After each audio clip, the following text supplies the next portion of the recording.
আমি আজকে সকালে নাস্তা করতেছি ভাত, শাক ভাজি, হাঁসের মাংস।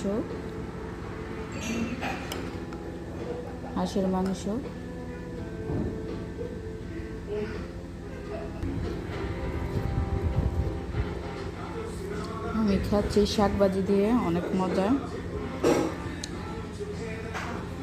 কোনো সময় পরোটা খাই, কোনো সময় ভাত, কোনো সময় বিরিয়ানি, কোনো সময় চা দিয়ে পরোটা, এরকম খাই আমি নাস্তা।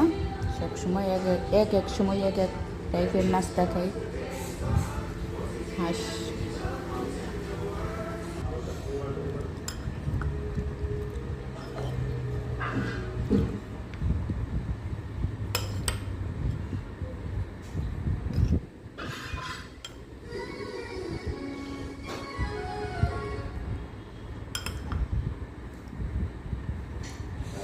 যারা যারা হাঁস দিয়ে নাস্তা ভাত খাওয়া পছন্দ করেন, হাঁস পছন্দ করেন, তারা তারা আমার পাশে থাকবেন।